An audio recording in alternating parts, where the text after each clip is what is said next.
Hola, buenos días a todos. Hola. ¿Me pueden escuchar bien? Espero que sí. ¿Me escuchas? Sí, acá estamos. Yo soy Matteo Politi, el gerente de investigación y desarrollo del Centro Taquihuasi. Y acá estamos con Laura Monterudo, asistente de investigación del Centro Taquihuasi también. Y tenemos con nosotros a Anne Janko, estudiante, bueno, ya poco más de estudiante, ¿no? Alemana que nos visitó en Tarapoto para hacer su tesis de graduación experta en gestión y manejo de personal. Pues entonces, mm, eh, hoy vamos a hablar principalmente de su trabajo, ¿no? De lo que hizo durante su estadía en Tequihuansi y también más en general un poco de su experiencia con la Amazonía, que me gustaría escuchar. Eh, la charla yo intentaré dar más espacio a Laura y Anne, porque bueno, Laura sobre todo fue junto con el gerente, ¿no?, del laboratorio de Taquihuasi, fue su supervisora directa, la supervisora de Anne. Yo como sí, gerente de investigación, di un poco una mirada general, ¿no?, a este trabajo que está todavía en proceso de desarrollarse, en el sentido que Anne realizó su tesis, pero igualmente estamos trabajando para ver si sacamos algunos resultados más, ¿no? Y entonces la charla, como siempre, va así un poco libre, ¿no? Hablando, con preguntas, etcétera, entre nosotros, y al final dejamos un poco de espacio para si la gente tiene preguntas, puede escribir. Entonces, a ver, profesor. Bueno, gracias Mateo por la introducción y la presentación de Anne.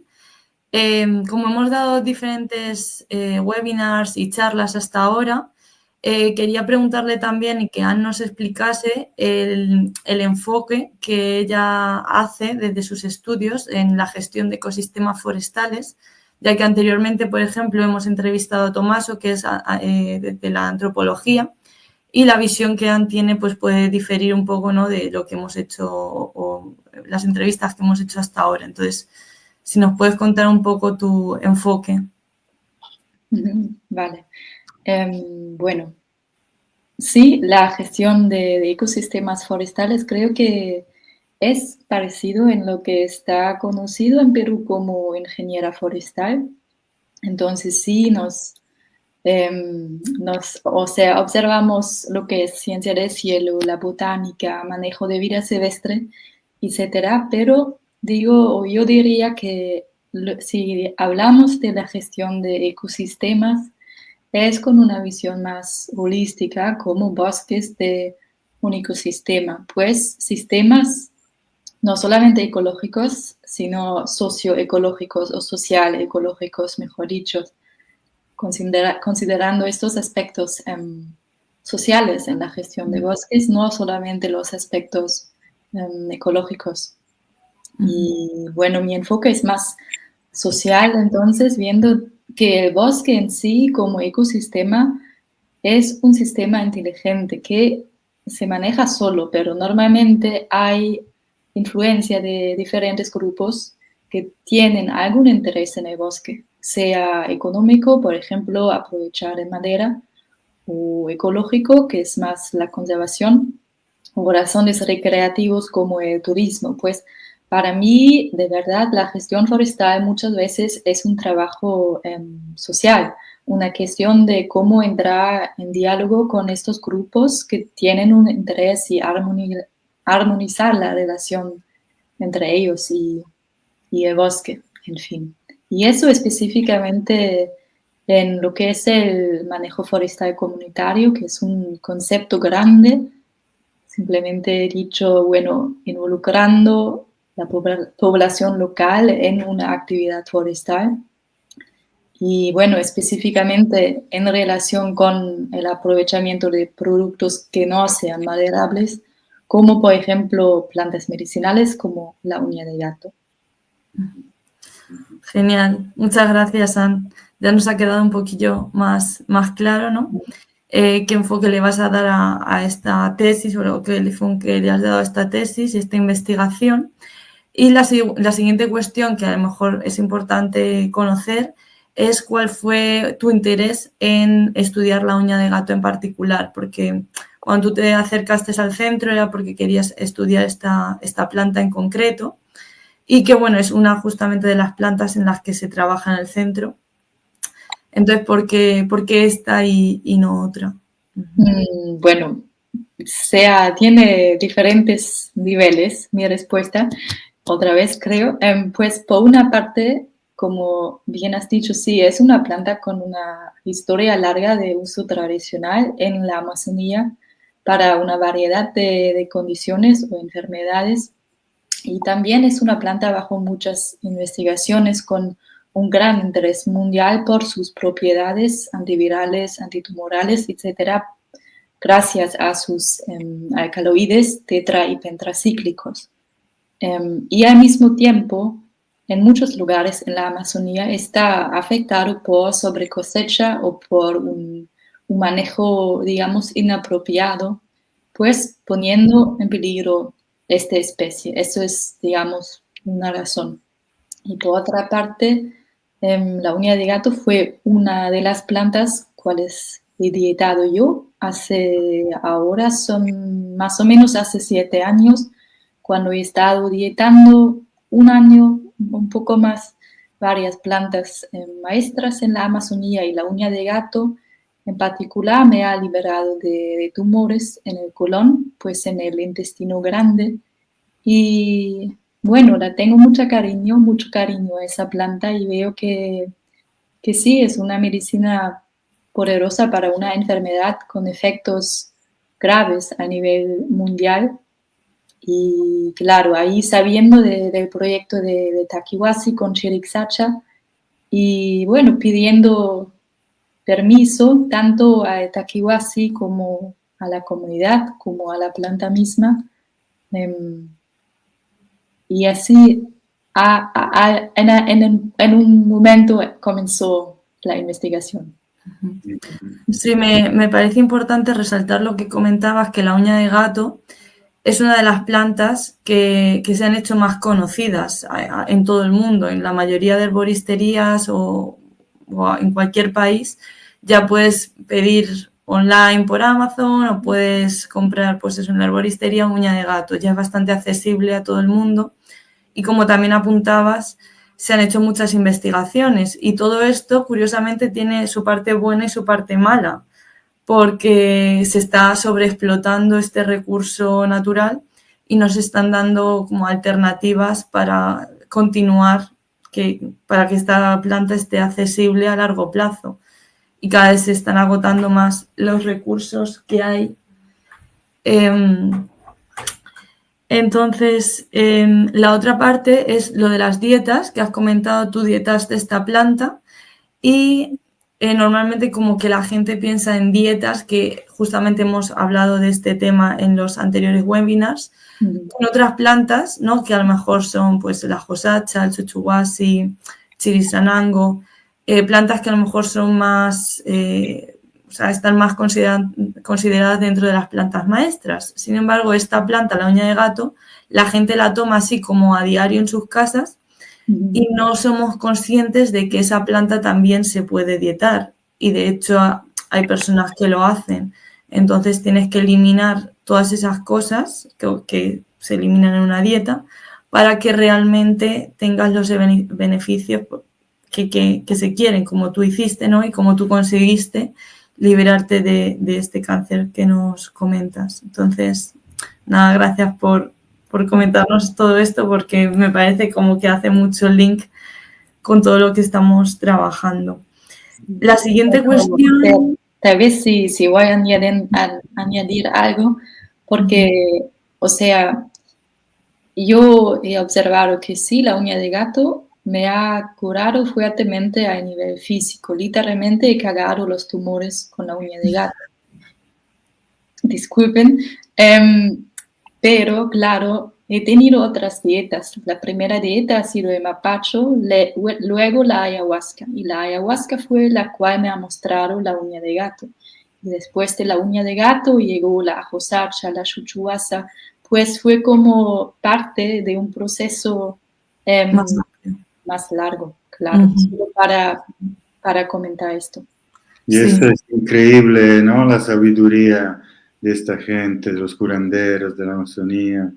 Cada vez que escucho historias como esta, siempre me quedo sorprendido, ¿no? Es algo increíble y también me suena un poco lo que dijiste al principio, ¿no? Que al final tus estudios se enfocan en estudiar comunidades, sociedades, ¿no? Social, hablaste de estas palabras, pero todo eso me parece más allá de los humanos, ¿no? Otra vez siempre me gusta hablar de eso, o sea, parece que no son solamente los humanos, ¿no? Que manejan el bosque, porque de una forma parece que el manejo forestal está todo en cargo de los humanos, pero no, como tú dijiste, el bosque ya se maneja solo sin problema. Muchas veces son los humanos que dan problemas y lo interesante es conectar entre comunidades de humanas y no humanas, ¿no? Entonces estas plantas que vienen, se presentan, ¿no?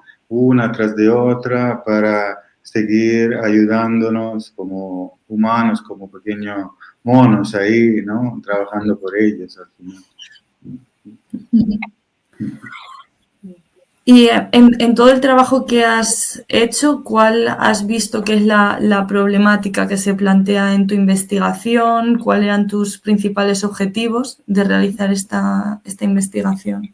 Ya, entonces, bueno, Chiricsacha estaba aprovechando la uña de gato desde más o menos 2013, bajo de un plan de manejo. Después Chiricsacha es una comunidad, ¿no? Ahí de la región, cerca de Tarapoto, ¿no? Y son quechua-lamistas, ¿no? Como etnia.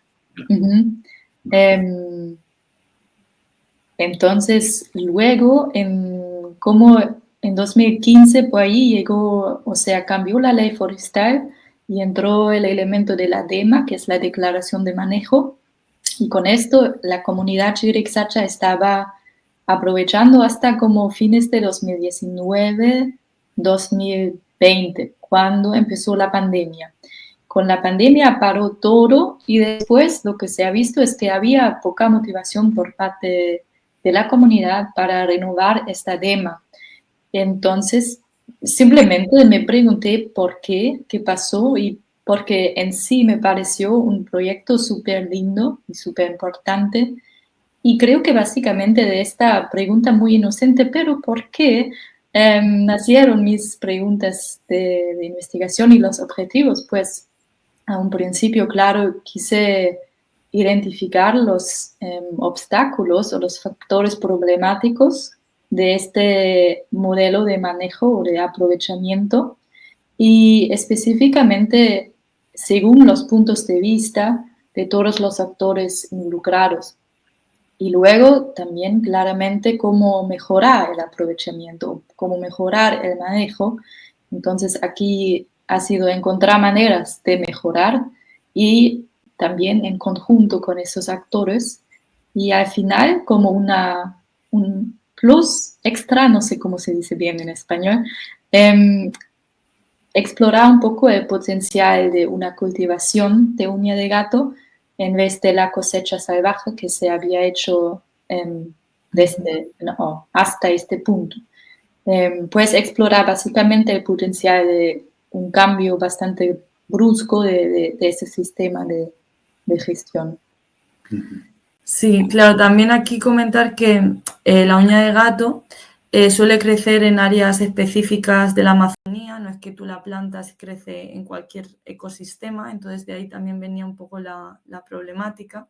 Y hay áreas pues donde crece porque tiene estas condiciones específicas de suelos, minerales, humedad. Y justamente uno de estos lugares elegidos por la uña de gato es la comunidad Chiricsacha de la que nos hablabas. en cuanto a esto también, es importante, ¿no?, como estos otros factores que nos decías, que hay varios personas o entidades involucradas en este aprovechamiento, que no solo es la comunidad. ¿Qué otras como entidades están encargadas de este aprovechamiento? Bueno, tal vez ni sabemos todos, pero los principales claramente es Takiwasi, o sea, el laboratorio Takiwasi que está en relación con las comunidades, y en este caso específico la comunidad Chiricsacha, que está, como Mateo ha dicho, en San Martín y por Sisa. Luego también Ampixacha, que es una asociación de plantas medicinales también con su local en Sisa, y claramente también al nivel más político está el gobierno regional de San Martín y el servicio forestal, el SERFOR. Pues eso, para tenerlo corto, pero eso ya muestra que hay una diversidad de actores a diferentes, digamos, niveles, y todos con su percepción de la situación y consultar con todos estos grupos para generar como una transparencia sobre los procesos más o menos exitosos, me ha parecido muy importante, y por lo tanto mi metodología principal fueron estas entrevistas semi-estructuradas y la observación participante. Pues he realizado entrevistas con representantes de todos estos grupos de interés, con un enfoque en el punto de vista de la comunidad, porque yo considero a ellos, uno, los dueños de su bosque y de la uña de gato, y dos, los dueños de la sabiduría más profunda sobre el poder medicinal de la uña de gato y también sobre su manejo. Y en todo esta selva, digamos, de burócratas al final, por lo menos de un lado hay muchos funcionarios, ¿no?, involucrados, me parece entender, a lo cual hay que pedir autorizaciones, ¿no? También recién hemos hablado de esto, de que siempre hay que pedir autorizaciones mismo para hacer investigación sobre las plantas medicinales y su conocimiento. En este caso, me parece entender, fue una autorización aún más difícil, porque es pedir cómo manejar a lo largo de varios años un bosque salvaje, yendo recolectando, ¿no?, una especie, en este caso la uña de gato, de una manera que no va a impactar, digamos, la producción natural de uña de gato. Entonces se van dividiendo en áreas, de un año al otro se puede recolectar de un lado y no para otro, ¿no? Y poco a poco se va cumpliendo como un grande círculo en el bosque salvaje para dar el tiempo a la uña de gato de volver a crecer. Entonces todo esto, dicho así, de manera muy simple, entra en un plan de manejo que, como Anne ha dicho, ¿no?, terminó a un cierto, con la pandemia, ¿no?, ahí terminó la fecha y hubo un momento en que eso no se renovó. Y entonces, en toda esta dificultad de pedir autorizaciones a los funcionarios y a la vez de trabajar con comunidades indígenas, ¿no?, que, como tú dices, ¿no?, tienen conocimientos ancestrales, y dentro de estos conocimientos se incluye el hecho de pedir permiso a la planta misma, ¿no?, de manejarla de alguna forma, ¿no? Entonces, ahí mi curiosidad es escuchar tu voz sobre si has visto que todavía esta etapa tradicional de pedir permiso al bosque, a la planta misma, etcétera, sigue siendo viva en estas comunidades, y si de otro lado, a nivel de los funcionarios, si por lo menos se dan cuenta que en la tradición había por lo menos todo esto, ¿no? Había la necesidad de pedir permiso al bosque para entrar y cosechar y todo esto. A ver, ¿qué me cuenta? Bueno, no puedo hablar por todas las comunidades y tampoco por todos los funcionarios, Tengo buena fe que sí, también dentro de los funcionarios, porque hablé con varios que hay una conciencia de que sí, em, hay que integrar, hay que no solamente considerar o sí están ahí, pero realmente integrar estos conocimientos de los pueblos indígenas. Eso por una parte, pero supongo que sí, que también hay funcionarios que están muy ignorantes hacia esto. Creo que siempre hay los dos y los en el medio. Luego, claramente, o sea, para mí, si definir, digamos, pueblos indígenas o pueblos indígenas y sus conocimientos tradicionales, hay que ver que, claro, debido a la colonización, debido a influencias de la manera en cual vivimos, digamos, en los países que llamamos desarrollados, tiene su influencia en estas comunidades también y en su cultura, en sus tradiciones. No podemos negar esto, y también viendo que ahí el concepto de tradición o de cultura tal vez tampoco no es algo fijo que se queda como ha sido siempre, pero algo fluido que se expande, que se cambia. Pero claramente, y eso se nota creo que más que nada en los más ancianos de las comunidades, o sea, a lo menos es lo que yo he observado, que sí hay claramente hay una gran sabiduría, ahí hay una gran necesidad de conservar esto, pues si hablamos de conservación de bosques, conservación de la biodiversidad, creo que no es solamente conservación de la biodiversidad, sino conservación de la ¿cómo?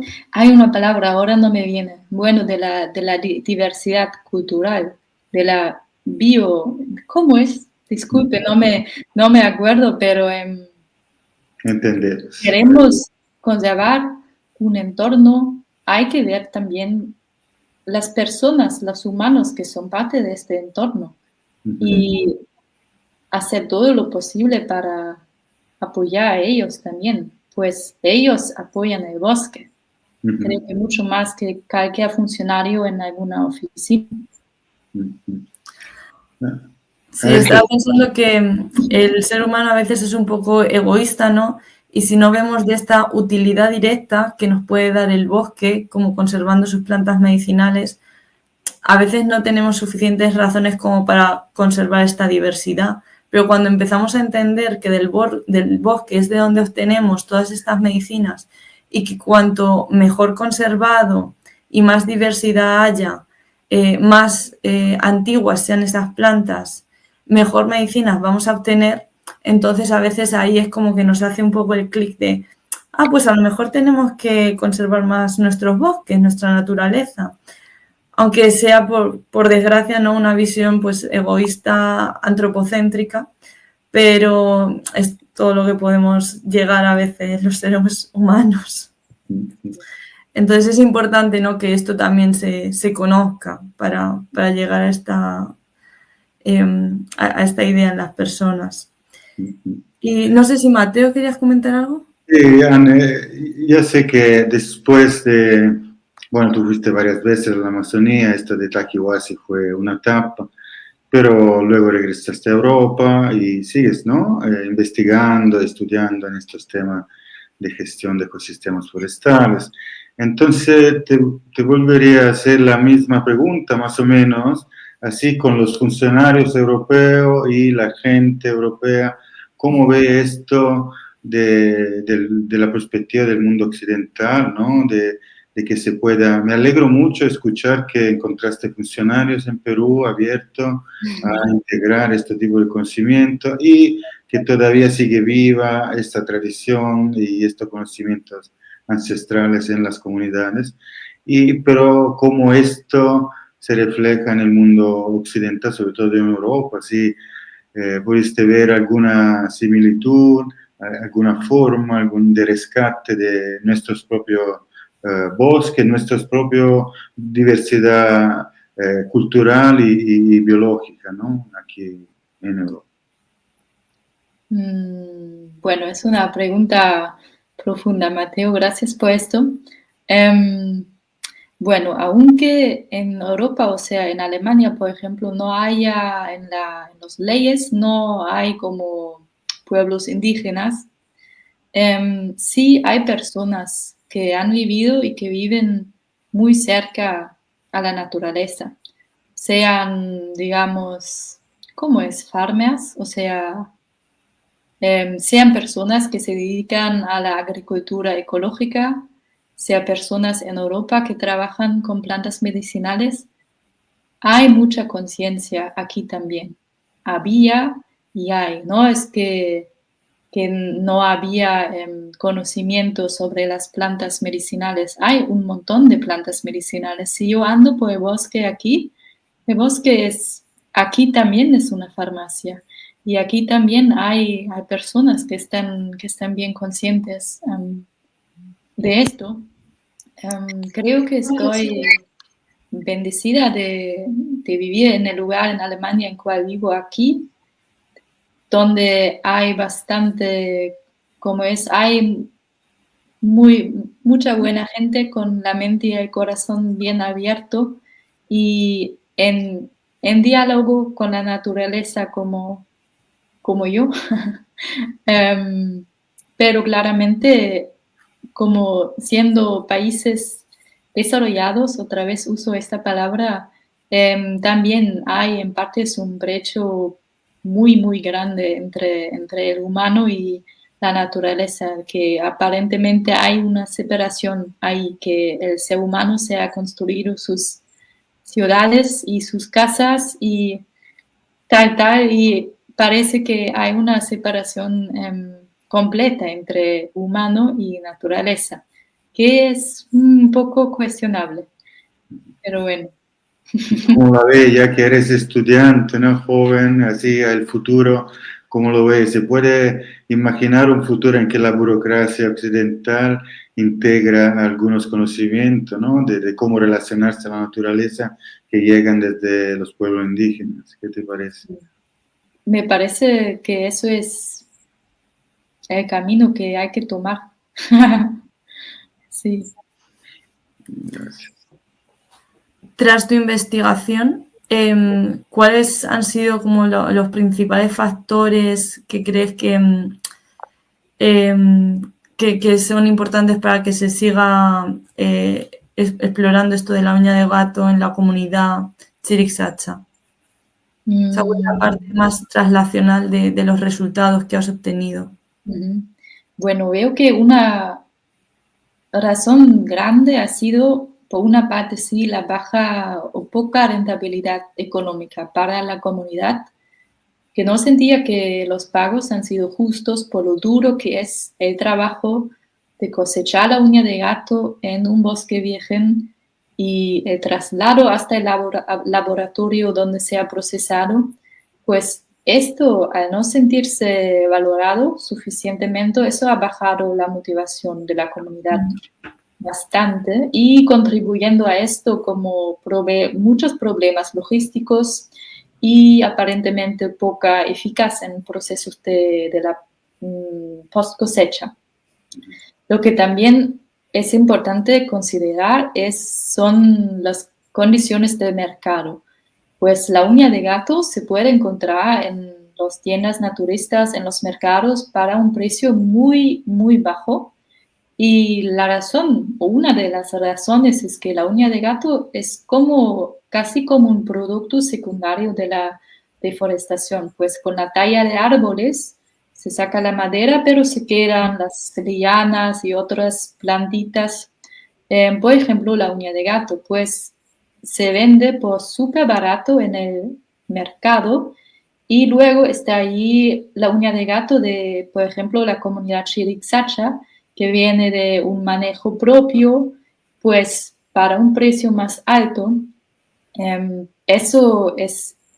Hay que considerar estas condiciones más más grandes como del mercado, y aquí a mí me parece que faltó un marketing más constante para el, digamos, producto final, y otros aspectos como aspectos psicosociales o el contexto político, y como Mateo ya lo había dicho, los procesos burocráticos tan largos que siempre influyen proyectos como estos. Pero, o sea, en fin, creo que lo más importante que se ha hecho muy claro es que faltó involucrar a la comunidad en todos los pasos del manejo. O sea, había involucración, había participación, pero no por completo, no en todos los pasos del manejo, desde el inicio hasta el producto final. Y sí, de integrar estos conocimientos tradicionales, específicamente integrando la cosmovisión indígena de los bosques y las plantas medicinales. Eso ha saltado bastante en esta investigación. Sí. Gracias, Ana. Esto es muy importante y es también una de las razones por la cual estamos abiertos, ¿no?, a recibir estudiantes, investigadores desde afuera, además en varias áreas, también para intentar mejorar, porque, por ejemplo, en este caso, Ana trabajó más cercana del laboratorio Taquihuasi, hay otros investigadores más cercanos al área de terapia, ¿no? Son diferentes áreas. Y cada vez es como tener una mirada desde afuera, ¿no? Y tener algunos resultados, revisar los resultados que sacáis ustedes como investigadores externos, para nosotros es muy importante y nos puede ayudar a mejorar, ¿no? Taquihuasi tiene laboratorio en particular sobre mucha atención sobre el biocomercio, ¿no?, desde siempre. Pero esto, por ejemplo, podría ser un ejemplo que, a pesar que ahí queremos invertir mucha energía, ¿no?, muchos recursos en gestionar bajo temas de biocomercio, al final a veces no es fácil realizarlo de verdad, ¿no? A veces va mejor, a veces un poquito más difícil, y por eso es importante de vez en cuando tener una mirada como lo de Anne, ¿no?, desde afuera, para ver dónde se puede ir mejorando, ¿no?, las cosas. Entonces, esto te agradezco mucho. Poco a poco nos vamos acercando a terminar. Tenemos unos minutos todavía, entonces abiertos a si alguno quiere hacer más preguntas sobre este tema. Acá veo cómo reconciliamos al humano con la naturaleza. Pues esto es una pregunta bien abierta, bien interesante. Ya hemos intentado, ¿no?, un poco hablar de este tema. Yo, en mi experiencia, creo que hacer experiencia directa, ¿no?, con la naturaleza, bueno, nosotros mismos también somos naturaleza, pero igual, con una naturaleza diferente de los seres humanos, como son las plantas, hacer una experiencia directa puede ayudar, ¿no? No es una panacea, digamos, no es una medicina para todos, pero creo que también por el caso de Anne, a pesar de una enfermedad grave, ¿no?, pero más allá de la enfermedad en sí, fue, yo creo, ¿qué dices, Anne?, un encuentro, ¿no?, un encontrar conocimientos a través de estas inteligencias vegetales, ¿no? ¿Cómo la ves tú? ¿Qué podría decir? ¿Lo has preguntado a Laura o a mí? A ti, a las dos, igual. Es una pregunta que nos hacen desde la gente que nos está viendo a esta charla. Sí. Bueno, yo creo que todos, si andamos con nuestros sentidos abiertos en el bosque, y si nos tomamos tiempo para realmente estar allí, y a lo mejor dejas el celular en casa, hay esa conexión, no es que somos separados, nunca lo fuimos. Y si nos tomamos el tiempo de estar allí y de escuchar, creo que eso es un buen inicio. Y claro, creo que digamos, para mí la dieta también es una metodología. Y veo que, o sea, sé que una recomendación en mi tesis ha sido de que si hay algún ingeniero forestal que está haciendo alguna investigación en un contexto como la Amazonía o en un contexto de pueblos indígenas, la dieta sería para mí una medida apropiada para el investigador mismo, para poder entrar en este, y ni es un espacio mental, para mí es algo mucho más de esto. Bueno, sí. En mi Y opinión, creo que nos hemos desconectado de la naturaleza por el propio sistema en sí, ya que cualquier cosa que necesitamos, ahora podemos ir a las tiendas. Si necesitas comida, pues vas a la bodega, al supermercado y ahí tienes verduras, tienes, bueno, también otros frutas, animales, pollo, cerdo.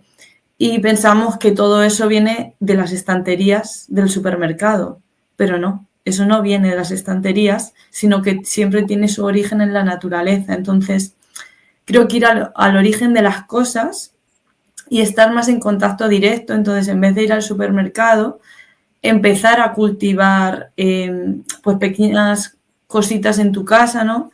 A lo mejor unos tomates, un perejil, o sea, estar en contacto no con un pequeño huertito, que veas que tu comida viene de la tierra, que incluso el arte, ¿no? En las comunidades, seguramente Anne lo vio, se trabajan las cerámicas, los tejidos, y todo eso no lo compran en la bodega del pueblo, ¿no? Lo sacan directamente de la naturaleza.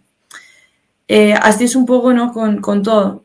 Allí no, pues no existían farmacias y lo que hacían era ir nuevamente a la naturaleza.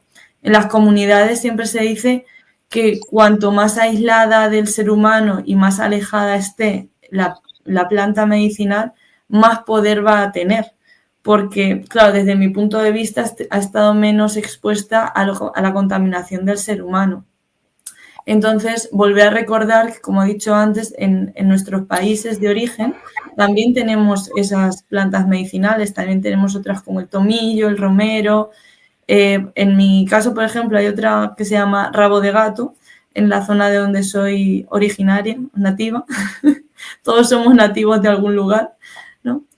Entonces, reconectar cada uno con su propio origen y la cultura en la que ha vivido siempre conectada con la naturaleza. Eso me parece un buen mecanismo.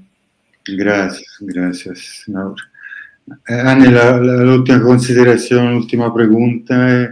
Yo, al viaje de regreso, el último viaje de regreso que hice en avión desde Perú hasta Europa, tuve suerte de ver la Amazonía desde, o sea, toda la Amazonía, ¿no? 4 horas a 1000 kilómetros al hora de verte, ¿no? De selva, increíble. A pesar que la están cortando, ¿no? Cada día.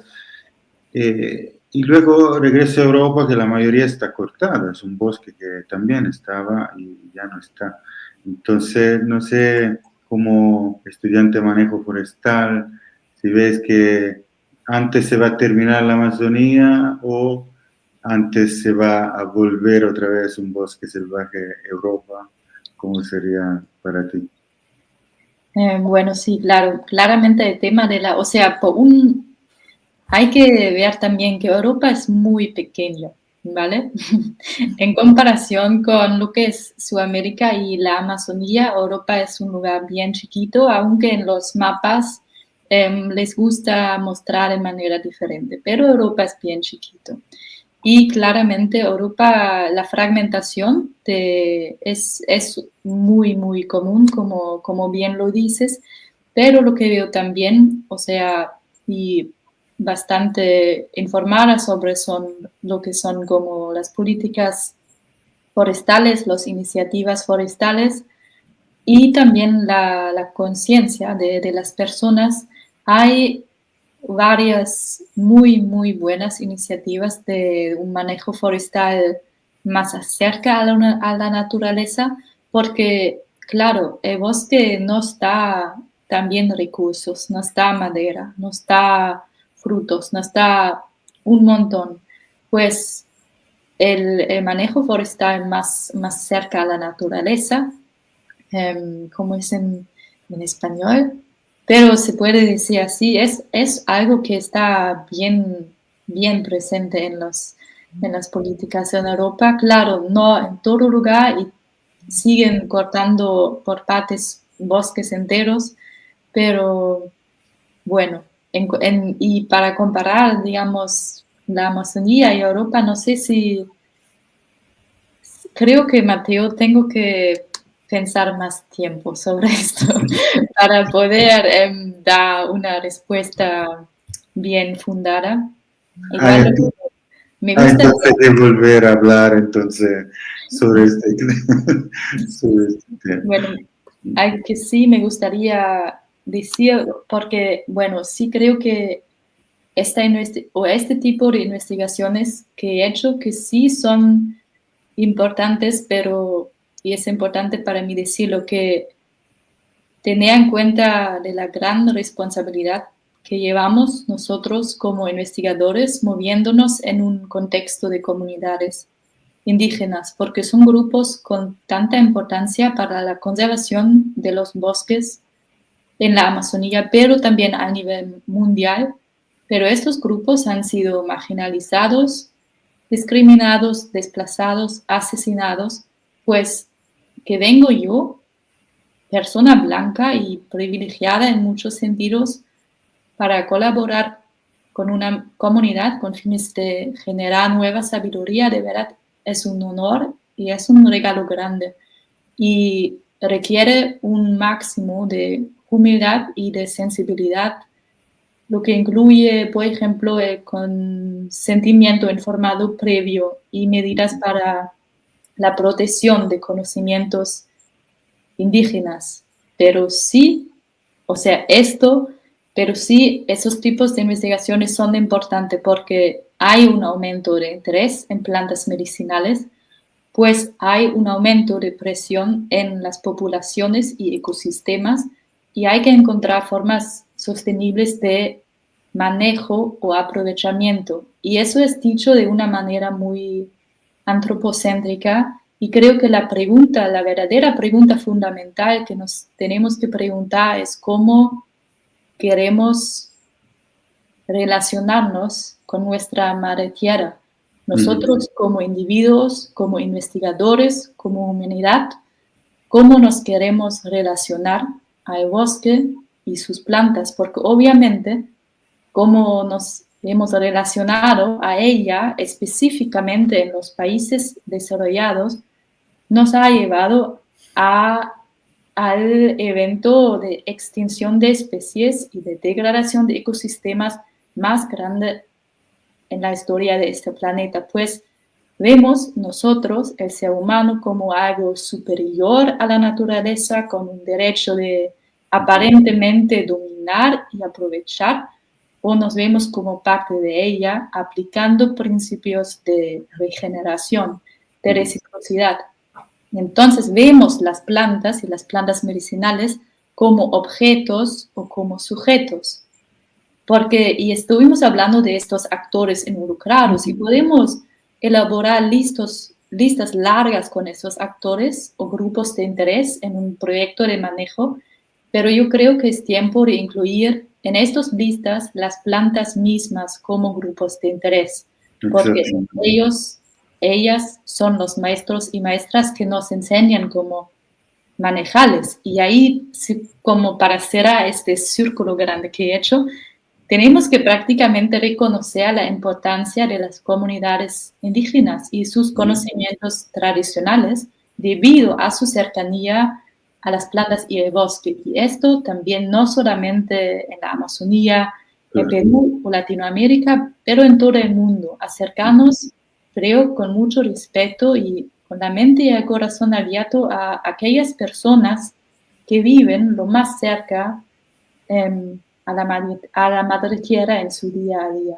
Eso era importante para mí decir al final de esta charla. Sí, gracias, Ana. Me gustó mucho esto de reconocer, digamos, las plantas como seres vivos, capaz de inteligencia, capaz de poder hasta participar, ¿no? En grupos de intereses, en reuniones con los humanos también. Y es esta parte, digamos, más espiritual de la visión indígena, así la llamamos nosotros, ¿no? Más espiritual del mundo, ¿no? De reconocer la espiritualidad en las mismas plantas maestras o las plantas en general. Y una pregunta que hacen es si nos puede contar rápidamente un poco la calidad espiritual de la misma uña de gato. Esta es una pregunta que viene. Si quieres, puedes, si quieres, y aquí lo dejamos. Fuerte, muy fuerte. Y pica también. Pica.